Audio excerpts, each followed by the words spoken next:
Welcome to the Art and Science of Complex Sales. This is a podcast where we explore how the best B2B sales leaders make the complex simple, drive relationships and revenue, and generally elevate the sales profession. In this podcast, we're bringing together sales experts, thought leaders, top account executives, buyers, industry insiders, all to share their experiences and best practices for navigating the complex sales cycle. So whether you're a seasoned sales professional, a sales leader, or just starting out, you're going to find practical insights and actionable advice that you can apply to your own sales journey. Plus, we have a bit of fun. Casey Jaycox is infectious with his positivity and his curiosity. A top-performing sales leader, podcaster, executive leadership coach, and author of Win the Relationship, Not the Deal, Casey brings his whole self to the party in whatever he's doing. He works to help sales teams and leaders unlock their superpowers of humility, vulnerability, and curiosity, and by doing so, changes the lives of those he works with for the better. Let's dive in with Casey today. Casey, welcome to the show, man. It's great to have you. I'm honored. I love everything about art and science of sales. So your title, when I saw this podcast, I was like, oh my God, it's going to be a blast. Well, I got to tell you, like in our first conversation together, I mean, to be completely transparent, I think this is like the third one we've had, but as the first conversation we had together, I was just like, this guy's a brother in arms. Absolutely love your thoughts on sales. And can't wait to dive into them. So you've done a lot of things in the world of sales. And so do you mind giving kind of your backstory to the audience here and just letting them know a little bit of how you got into sales and some of your history there? Yeah, you bet. So I've been doing this for selling for 25 years or so, give or take. A former college athlete. Whenever I mention that, specifically a college quarterback, I got to give love to Uncle Rico from Napoleon Dynamite's ways to make fun of myself that I still can throw it over the mountain. I can throw that ball over the mountain. Believe it or not, my shoulder is so sore today because yesterday was July 4th. I'm not sure when this episode will come out. And I thought it'd be a good idea to throw 40-yard bombs to my son and his buddies jumping off a raft into the water. And I'm like, God, why is my shoulder so sore today? But I'm not going to complain to my kids or my wife because I don't want to show weakness to them, even though we're going to talk about vulnerability today. I did the same thing, except it wasn't 40-yard bombs. It was about 5-yard bombs into one of those out-of-ground pools that the kids are all playing. They're all playing like keep away and fly. They're trying to get the ball from each other. So I don't have anything to complain about. Cool. Yeah. So I spent, I think being an athlete taught me so much. I like to always talk about an injury that happened to me in high school that shaped who I was and who I've become and who I'm still becoming to this day. But my first job out of school was a barcoding labeling software company. I worked for one of my old high school football coaches. Shout out Matt Zaratsky, if you're listening. And then I got into the staffing business, which transitioned more to like consultative selling to more project selling, outsource work. And I did that at a company called K-Force, worked there for almost 20 years. I would say right guy, right time, right place. I was our number one performer or producer nationally for 10 consecutive years before moving into an executive role. And that was a blast. I was able to help lead some sales transformation work, some training, some coaching, some speaking. I was executive sponsor over some of our largest accounts. And then at the end of that 3-year executive run, they offered me a role that really didn't align with what I wanted to do. And then we agreed to part ways. It was a great divorce. And then it took a few months to get my mind right. And I knew that I wanted to always write a book, which I ended up doing called Win the Relationship, Not the Deal, which was like a Christmas vacation Griswold moment when he saw his tree. When I said win the relationship, not the deal, that's when the glow of Griswold's tree hit me. And then I started speaking and doing a podcast, and then coaching found me. I did not plan on doing this. And literally, it found me. And so now I do sales leadership work, teaching not theory, but real world examples of how I did it, how I still do it. I don't guess, hey, try that. Everything I coach my clients on are based on real world experience, real world failure, or real world success. So we'll stop there to see if that kind of sets the stage for us. Yeah, well, let's go back to the Uncle Rico moment. Let's say it's one of the things you said early on in that description was that you being an athlete taught you so much that you could bring into the world of sales and the world of business. Tell me a little bit about that. Yeah, well, it started when I was in high school. So I was a skinny $170. They used to call me meat and potatoes because it was like, hey, start eating. I joked I looked like Beetlejuice playing football, like just the pumpkin with on a toothpick. And And it took the final, which is, I don't know if people can see, but I have the word believe behind me, which is a sign I think about from Ted Lasso. It's a sign it's a word I talk to my clients around about, like just believing what we do matters. And not that my parents or no one didn't do a bad job. I just didn't really have that self-belief that I'm going to be our starting quarterback. I'm our guy. And one of my coaches, Marty Osborne, did. He said, hey, if you can get in the weight room, if you can do A, B, and C, you'll be our starting quarterback. And I thought it was a joke. I'm like, there's no way he's saying this about me, because there was a kid that was my age. He was already on the junior varsity team. We're the same age. So I was on the sophomore team. So you would have thought, oh, there's the story. I'm screwed. He's going to eventually take over. Well, he opens it up for competition. And once I just learned about belief, I learned about goal setting. I learned about like visualization, everything I knew I had to do. I wrote down on a piece of paper. I can still see it, Paul, near my bed as a 16-year-old. I'm 47 now. I can literally still see it next to my bed. What's your bench? What's your squat? Your clean. Here are all the things you should want to do. And fast forward the story, I end up, working out 3 days a week before school, 3 days a week after school, throwing on Mondays and Tuesdays. I squeezed every ounce of athletic ability to go play at the next level. I ended up beating him out. It was like, oh my God, I finally did it. So I start my junior year. We had this okay season. I remember getting interviewed a couple of times, like, hey, how did it feel to have that many drops in a game? And so like that experience taught me I could either be all about me, or I could say, hey, I didn't do a good enough job making it easier on my team. So I learned the power of humility and being a leader and blaming myself first before blaming others, which I think a lot of sellers, it's easy to point the finger. Versus, do we have a sales pipeline? Are we going to point the finger at ourselves and say, hey, are we asking the right questions? So I ended up having a decent junior year. I go to the University of Washington football camp my senior season. I go with another kid on my team, and I just went because he was getting recruited. I was just kind of like along for the ride. Like, this would be kind of fun, play with a lot of good athletes. And I end up having a really good camp, not realizing how good I had until they end of the camp. They're giving out awards, and they announced all right, and today's MVP of the camp, most valuable quarterback, is Casey Jaycox. And I was like, what? Like, completely shocked, out of left field. And I go from not being recruited to all of a sudden now I'm on UW's radar back in 1994. Yeah. I'm like, oh my God. Now my confidence is built. Now we're rolling. Now the guy that, who I beat out, he's playing tight end for us this year. So he's an athlete. We're feeling great. That kid would actually go on to get drafted by the Yankees in professional baseball and make it to AAA. So parts are coming together. We're feeling great until, Paul, the last play of the Jamboree, which is what we have these practice games against other teams. And I get put back in the last play, take the snap, slow to get to me. Defensive tackle shoots the gap. His knee gets somehow onto my toes, so I can't move. Now I'm stuck. Defensive end comes from behind, blasts me in the back. It felt like the tongue of my shoe exploded, like just flew out. I knew something was right. Immediately went into shock. I tried to stand up, took a step, collapsed. Tried to get up again, collapse. I'm like, uh-oh. Trainer comes out, typical high school. I think you're going to be fine. Just get some ibuprofen. You'll be back in the game. And, 2 hours later, the pain's excruciating. I'm starting to feel tears in my eyes. My parents are driving me home. I'm like, man, something's not right. And they're like, oh, let's go to the ER. Go to the ER. I'm in surgery 2 hours later, getting a pin put into one of my longest bones in my foot. And so I ended up breaking 4 bones in my foot. Senior season done. Oh. The guy that I beat out, now he has to go play quarterback. So I got taught about, it's not all about you. Life will go on. Just like when I left K-Force, can you imagine they didn't go out of business? They made it without me. It's a miracle.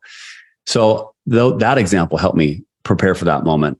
And after about the third week of the season, I was depressed. I was feeling sorry for myself. I was thinking bad habits, bad thoughts. I was hoping this kid would suck. I hope he threw 58 interceptions, because it was all about me. I was a captain. Where's my glory? And I didn't have any. And so something inside of me said, you're not going out this way. And so I went and talked to my coach, Marty Osborne. I said, Coach, I'm embarrassed by my behavior. You're not seeing it, but in my head, I am a disaster. I am stressed out and frustrated. I have no purpose. And he just looked at me and goes, man, I'm so proud of you. I'm like, did you hear what I just said? How could you be proud of me for what I just told you? He's like, because you have the vulnerability to come ask for help. And he goes, Case, well, we got a role for you. I'm like, what? Like, what can I do? I'm hurt. I just had this piss poor attitude. He's like, you know this offense better than I do. You're going to go up in the booth and you're going to help me call plays the rest of the year. Are you in? And I was just like, really? And it was like a vacuum sucked out. I got goosebumps telling the story. The vacuum sucked all the negative energy out. And now I was the guy that I beat out, and then he had to play. I'm now his quarterback coach. And it was one of the best moments ever in my entire life. I still think about it to this day. And, as it relates to sales, it taught me that you're only as good as the last call. You're only as good as your last month. I can sit and think about, oh my God, that was so great. Look at that throw. All of a sudden, as I'm talking about how great I am, we just got a penalty because I'm in the side, celebrating in the field where I should be in the huddle calling the next play. And my college football coach, a guy named Bo Baldwin, who's the offensive coordinator now down at ASU, one of the lines he told me that was still so impactful. He said, Casey, if you have to tell people how great you are, you're not that great. When you're good, they'll tell you. And so it just reminded me that, like, as a seller, if I'm trying to convince people that they should buy this thing, they're going to resist me. If I have to tell people how great I am, they're going to resist me. But if I ask great questions, if I show up humble, if I show up vulnerable to learn, vulnerable to ask questions, vulnerable to say that, hey, yeah, I had a great year, but get in the huddle. I'll celebrate and talk about how awesome I am when I'm 90 in the assisted living facility. We're comparing wheelchairs, and then we can talk about it. But until now, it's like, I have so much to prove still. And that injury just continues to be a beacon of growth and reminder for me of what I should be doing and how I want to go about doing things to become my best version of me.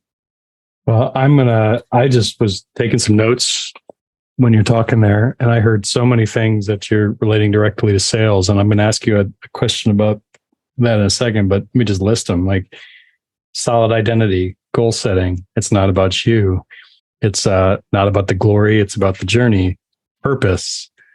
Only good as our last play. Only good as our last call. Discipline. I mean, all of those things came into your story there. We should add resilience and grit there too. Resilience and grit. Yes. Resilience, grit. So with that being said, I mean, we defined some of the aspects of sales, but what is do you have a concise, a clear definition of what you do every day? I unlock the power of curiosity within sellers and leaders. I inspire and unlock humility and vulnerability inside organizations. And I help sellers create the right mindset to attack their job each and every day, almost down to the minute. Because most sellers were anxiety based, meaning that we talk about what we need to do. Man, I need to grow my number. I need to start documenting more. I have to start making some more appointments. And to me, that language, I call these my swear words, which is need to, should to, want to, have to, and can't. Instead, I teach people to use 2 words and shorten those words you're going to use. You're just going to say, I will. Hey, I need to start reading more. Okay, let's commit to how many words, how many minutes we're going to read today. Start small. I will read for 5 minutes. I had said that to a client earlier this today. And it's amazing when you just say, I will, and then write it down, how much more simplistic we can be. But when we say what we need to do, we create, it'd be like boarding a plane where the captain and co-pilot take off and then he or she forgot to file a flight plan. Like, I don't know about you, but I don't want to be on that plane. Seems like a very stressful flight. So I teach relationship building. I teach things that are maybe not sexy, but I teach the power of being nice. I teach the power of setting expectations. And when we don't set expectations, usually drama happens, self-induced. I teach people to become better listeners through a curiosity framework. I teach people how and why it's important to use a CRM to document, because the one I used made me look way smarter than I am. I teach the power of practice.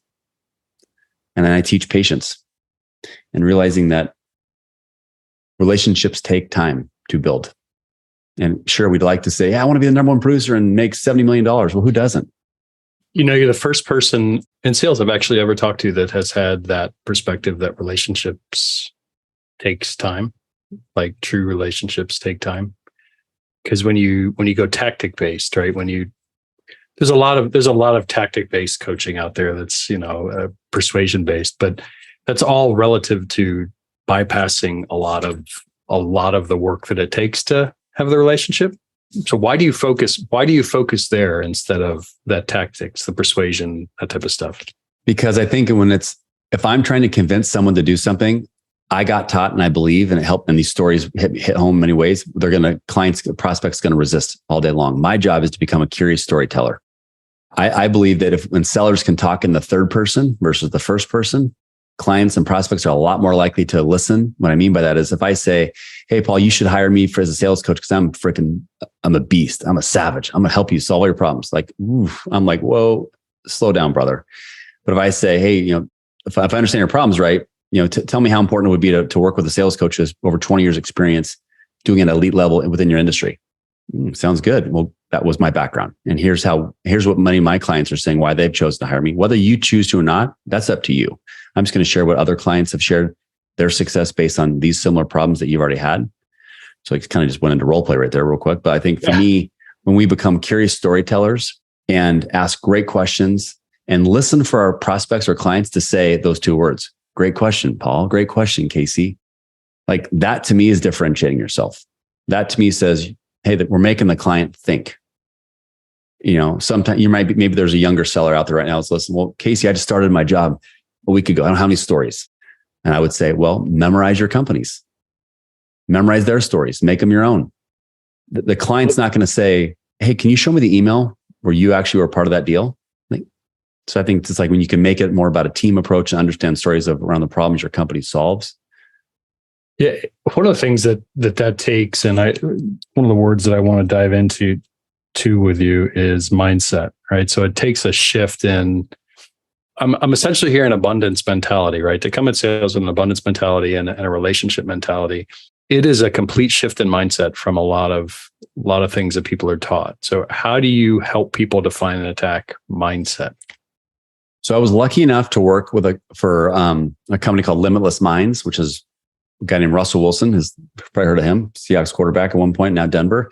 They have a great company, and I met some fantastic people there. And I did some brief consulting work before I just kind of my own personal stuff was growing. So we kind of agreed to part ways, and we're still great friends. But I had the ability to work with some really smart mindset coaches, and I learned a lot about the power of visualization. I learned a lot power of the words we say, and I learned a lot about as humans, we have on average around 80 to 90,000 thoughts a day. Of those 80,000 thoughts, 90,000 thoughts, 80 to 90% of those thoughts can be negative. So if I start up by saying, man, I need to call Paul, but he's probably going to be busy. I'll call him tomorrow. I'll shoot an email. All these stories we tell ourselves, it just creates, it's kind of like the golfer. Eighth hole, I hate the eighth hole. There's bunkers down left-hand side. There's water right. Well, weird. I keep going in the trouble. So for me, this belief sign behind me, I know people can't see it, but think about that Ted Lasso, that great show on Apple TV, but the Ted Lasso believe. Before I coach anybody or work with people, or even when I speak to sales teams, I say, here, raise the hands, who here believes what he or she does matters? Get some hands up. I go, I'm asking again, like truly, like you believe that what you do here helps solve a problem, takes away pain, helps a client make their job, whatever process better. Do you truly believe that? Like you truly do? They're like, yeah. I go, perfect. Then there's no reason you should have any fear to call or do anything because you believe what you do matters. And it's coming from a mindset of you can help people. Now, when I see that you don't have that confidence, I'm going to say, man, tell me what's changed. I'm going to stare at you. And you're going to be like, what are you talking about? I said, well, you told me back on June 1st or July 5th, whatever, that you believe what you do matters, but I don't believe you anymore. It doesn't look like you believe what you do matters. And quickly people will kind of get themselves right back. I mean, I think I read the book. I'm not sure you've heard about this book, but Mindset by Carol Dweck. Yes. That book's fantastic. I think. Yeah. We talked about that the first time we talked. Absolutely. It's amazing. Yeah. I mean, I think it's a daily practice. So, mindset, I also learned through this journey with my friends at Limitless Minds, a 4-minute meditation called HAW, where literally I breathe for a minute. Second minute, I'm talking about I have statements. I'm saying this out loud. By myself, I go outside and I do it. I set the timer on my phone. I just walk. And so that first minute, like I mentioned, I'm just breathing. Second minute is I have statements. This could be physical things, emotional things, or opportunistic things. I have an opportunity to document my sales force. I have an opportunity to set 6 meetings today. I have an opportunity to crush that podcast with Paul. I have an opportunity to be a present dad. Like I'm telling myself positive things. Boom, timer goes off. Third minute is I am statements. Again, physical, emotional, opportunistic. I'm a great dad. I'm a curious storyteller. I'm a present friend. I am a great this. I'm again, self-talk, positive self-talk. And then the last minute is I will, physical, emotional, opportunistic. Now, I'm not a doctor, Paul, but it works. And when I get done doing this 4 minutes meditation, something inside of me triggers. I feel like the juices, the chemicals, something's mixing in this kitchen inside of me. I don't know why, but it works. And I've learned and I've studied that, elite performers, regardless of what you do, could be athletics, could be theater, could be military, like their positive self-talk, their visualization, their goal setting, it's all present. And what's not present is their ego. They check it at the door and they realize that they don't have all the answers in life. Well, let's dive into a second word that I think that's really important that we talk about, which is, and you mentioned it early on, is humility, right? This is like we're told to be. Many people tell you need to be uber confident. You need to almost be cocky, but that's a difference between the type of humility that you're talking about. So, do you mind diving into that? Like, why is humility so incredibly important in the sales realm? We're going to go Uncle Rico again. I think, okay. As I think about like when I played quarterback, if I got in the huddle and said, "Hey, linemen, you fat pigs, start blocking for me. You guys stink. Hey, receiver, hey, jelly fingers, have a catch the ball once in a while." I mean, wow, they're really going to block hard for me. I'm joking, obviously, right? But to me, it was always about them. Mm-hmm. One of my favorite moments from college football is my senior year in college. I had some of my line receive all league honors. So for all the football fans out there, see, Paul will put you on the spot. How many offensive linemen block for a team? And I mean, in a game? 5. Okay. I had 6 offensive linemen named all league. How's that possible? Holy mackerel. That's awesome. First team, second team, or honorable mention. Wow. One of my guards got hurt and the backup came in. He got honorable mention. So I had 6. And now in my mind, I'm thinking, why is not no one talking about this? So, every week I'd be interviewed by our beat reporter. I called him. I said, "Hey, Roger, do you know how many all league linemen we have at Central this year?" He's like, "I don't." I go, "You should." "Why?" "Well, because we had 6 offensive linemen named. Tell me the last time you ever heard about a football team having 6 offensive linemen named all league. Sounds like you got a great story if you want one. Here's the catch. Do not tell them it's my idea. This is your idea." So all I had to do was like tell our offensive line coach, and because I wanted to be about them. I didn't want it to be about me. Right. And so they came up, they did the story, got their picture in the paper. And at the very end of the article, he goes, "None of this would have happened without a salute from a heartfelt teammate." So eventually kind of came out, it was actually cool. Like they're like, "Dude, I can't believe you did this." I'm like, "I can't believe you guys I am that's lucky of a quarterback to have 6 offensive linemen protecting me. Like I'm the lucky one. What are you talking about?" So it's like, I think about that moment. I think about a recent time where I was speaking at a company, and right before I went on, their head of marketing goes, "Sometimes, everybody, you got to fake it till you make it." Now, in my mind, I was like, it was almost like, the movie Animal House when they go into the bar and it's all of a sudden you hear the music kind of squeak and stop. Mm-hmm. That almost happened inside my mind because in my presentation, I had a slide that says, "Don't fake it till you make it. If you get that advice from a leader, run away." No, I'm like, oh my God, this is going to either be a disaster and I'm going to get booed off stage and probably fired and they're not going to pay my speaking fee. So what am I going to do? What am I doing? I'm like, I go, screw it. I go, "Hey, before we get started, everybody, gentlemen in the back, I know we don't know each other. I know you just gave some really good advice from your opinion about fake it till you make it. We're going to pretend like no one else is here but me and you. I have a slide that says exact opposite thing. So I just want to apologize now, but I want to get ahead of it. And I'm hoping you can be open-minded to hear my side. I've already heard your side, and we can maybe talk about it in the end." And so my reason for saying that is you got to be yourself. Mm-hmm. If I go in trying to be, okay, my Casey at work and my Casey at home, when you tell the truth and you're yourself, it's a much easier character to play. Yeah. Right. And so I think the power of asking for help, the power of saying, "Hey, Mr. and Mrs. Client, hey, tell me more about that." Or just asking, or maybe relate to your sales pipeline. Tell me more about that. I think it all goes in line with humility. And maybe the last example I'll share is when I was at K-Force, I would give a speech at our President's Club trip every year. And what drove me more than anything was when every year my sales numbers kept going up and up and up and up and up. And the gap between me and number 2 kept going wider and wider and wider. But what drove me the most was when my CEO would say, "I don't understand it. I thought last year's number was big. You beat that number and you're actually more humble this year. Makes no sense. I've never seen this before." That drove me. The feeling of like, I never wanted to be like, oh yeah. Remember when after the year 6, when he won it again, he was just a complete a-hole. He treated his office staff like crap. He treated finance like crap. He treated marketing like crap. He blamed everybody else. It's like, no one wants to work with someone like that. And so for me, again, full circle back to Uncle Rico and football story from Napoleon Dynamite.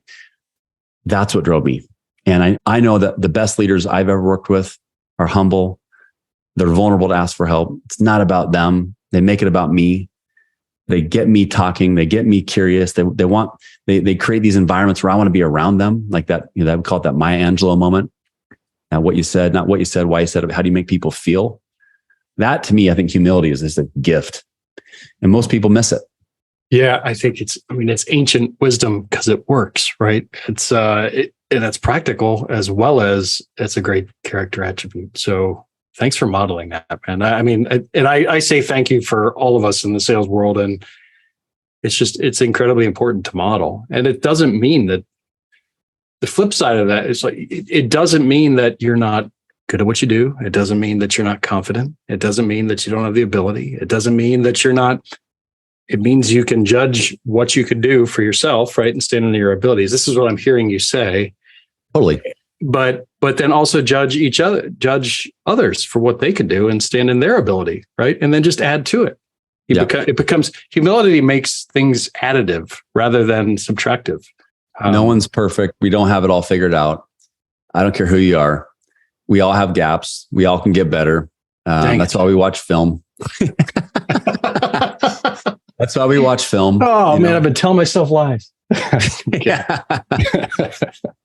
Well, let's go to the last part about that, because you are being incredibly vulnerable in this, just in sharing, right? So let's go to that topic and that word that I have written down here in the notes, which is vulnerability. Like, why is vulnerability so important, and how do you leverage it in the world of sales when you're supposed to have all the answers, right? When you feel like you're supposed to have all the answers.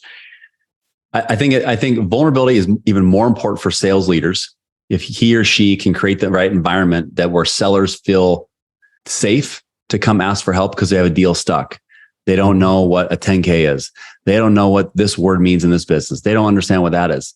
If you as a sales leader make them feel like an idiot and they're worthless and weak and not smart and you just crush their confidence, fear loves to hide inside of companies, specifically sales teams, where ego gets in the way.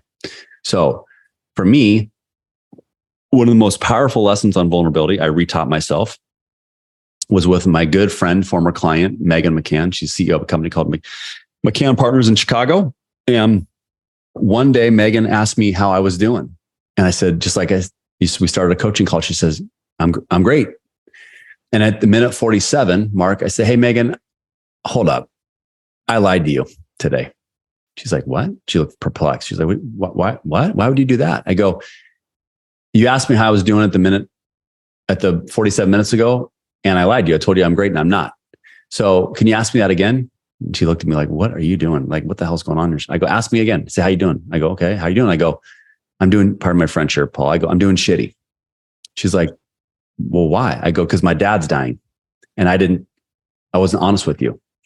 And it's BS that I didn't think to share that with you when you probably were seeing eventually it's going to come out. But if I'm vulnerable, well, show up me. Hey, Megan, I'm excited to coach today. I'm excited to work today, but I'm not, be honest with you, I'm having a tough day. My dad's sick. He's in hospice and I don't know how much more time I have with him. And she gets tears in her eyes. I get a little emotional seeing, and she's like, oh my God. And we have this, like, she ends up talking about her dad. I end up talking about my dad. We have the stories going back and forth. Call it serendipity, call it universe, what do you want to call it? God, I don't know what we want to call it. Miraculously, my next meeting canceled, her next meeting canceled. We talked for an hour and a half that day. At the end of it, I was like, I want to document this. I want to capture this. How can we capture this? And I go, I want to put a picture of my dad up and document what we just talked about, because I think this types of experience will inspire people. Can I do that? And she's like, sure, it'd be awesome. It was like, now I didn't post that for likes, for views. I posted because I got inspired by the experience from Megan.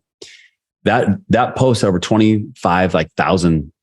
I should try to find it and send it to you. And to me, it just and further empowered, the vulnerability is an attractive skill set. Meg and I would actually go on to speak and share the story at the conference last November called TechServe. And we shared the story together in front of like 50 people we actually argued too that, virtual selling, nothing's changed. It's changed in your mind if you keep telling yourself it's changed. But I used humility, vulnerability, and curiosity to win Megan in a virtual environment. And now I'm here in front of you speaking live that I made a client that I've never met before. First time I met her was at this conference, and now we're delivering a speech to you guys. So I hope that story resonates, the power of vulnerability. But I guess further back to sales, I think if you're a top performer and you're not asking for help, you're missing out on an amazing opportunity to embody that skill set for your younger associates. And you're also missing out on an opportunity to allow others to let them shine. Like if there's something that you're not as good at, like for me, I was joking with somebody yesterday, like, yeah, I'm a good golfer. I'm a 1 handicap, but I'm horrible at cornhole. Like I am so bad. Like you'd think as an athlete, I'd be good. I suck at it. I'm like, why am I this bad? Asking for help. Hey, how do you throw these things? So anyway, I joke, but I hope that helps. No, it helps. It helps in a big way. I'm going to recommend a book. I worked with a guy. His name is Rob Murray. He's written 2 books. One's called The Human Operating System. The second is Fighting for the Heart. Okay. It's talk about how emotional intelligence can transform the way you live. It's one of the things. One of the best things that I'll relate it directly to sales as well. But the concept of vulnerability, like Rob led me in a group that I was with. It was a 6 high performing guys. Right, we're all. At the time, I was COO of a nonprofit, and others had, very similar, high performance type jobs and that type of stuff from all around. And we had to sit in this group, and I say had to. We all chose to sit in this group, and we shared what we were feeling, what was going on in our life, and just what we were feeling, without the ability to fix it. So nobody in the group could offer recommendations on how to fix it. And nobody in the group could offer any sort. I mean, they could offer at the end. They could offer you truth or what they thought about it if you wanted it and if you asked for it.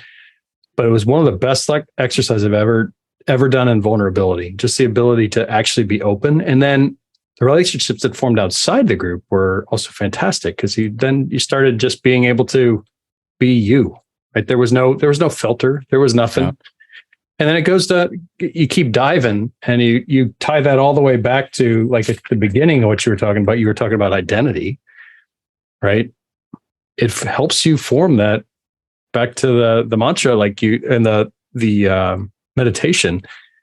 If you're confident in that identity, the vulnerability is there, right? Because there's nothing you could share that could crush you.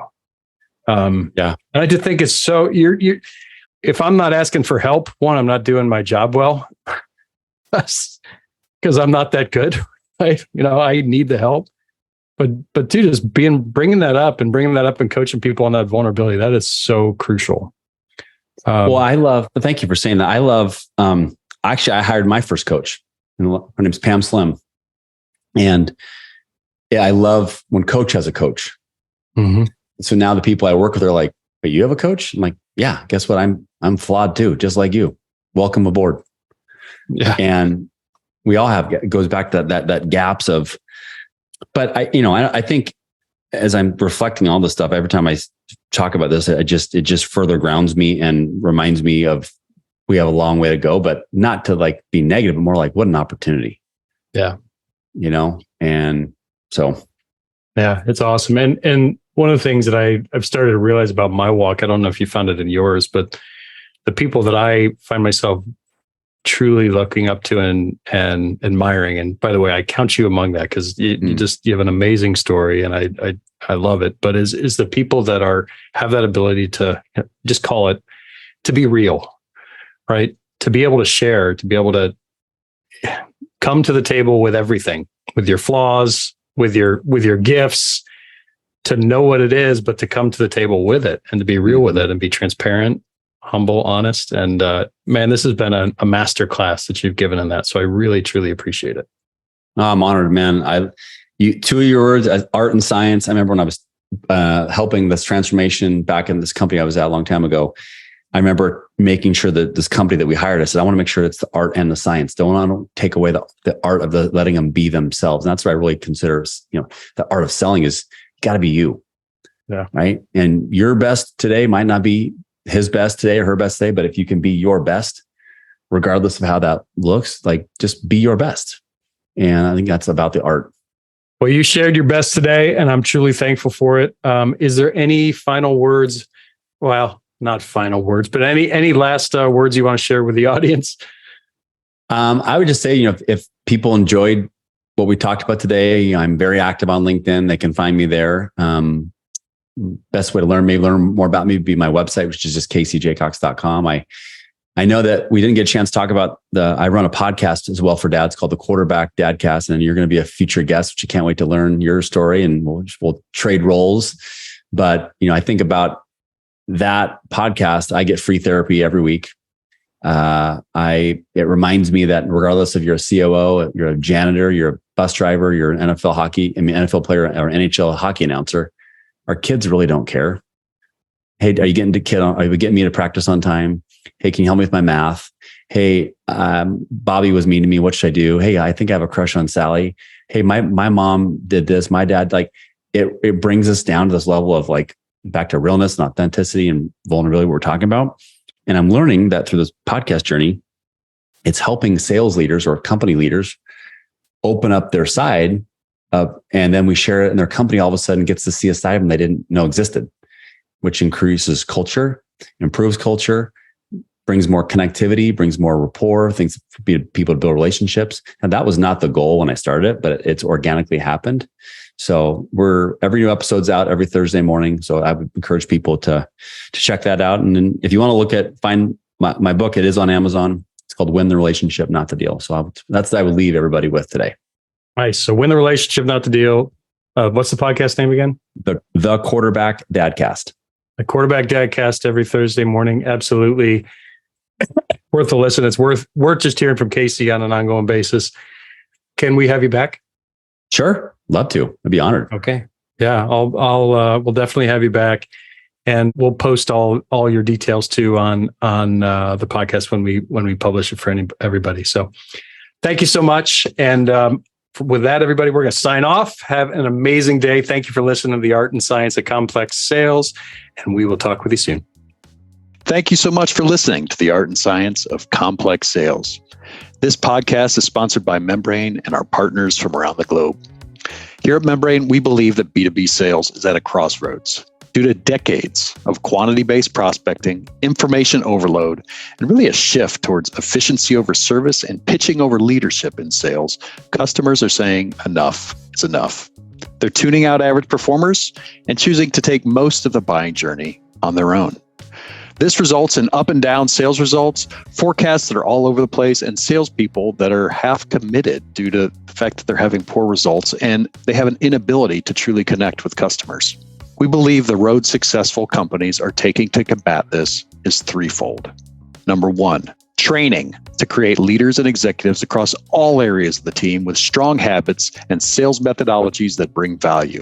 Number two, technology that focuses and helps a salesperson succeed and reinforces great habits rather than wasting their time on filling out fields for reporting or wasting their time on spamming customers that have no interest in ever buying. Third, talent. And I'm talking about talent that's empowered and emboldened to make a difference for their customers and their companies. So where are you on that journey? Membrane and our network of partners across the globe are here to help and to elevate the sales profession. We streamline critical technology by combining CRM, training and enablement, and more into one seamless platform. We drive best-in-class methodologies through our partners. They provide the top thought leadership methodologies and resources from across the globe. And our collective efforts are dedicated to recruiting, training, coaching, and empowering, and measuring the habits of the top teams in the world to ensure success. Join us at membrane.com to learn more. And thank you so much for listening.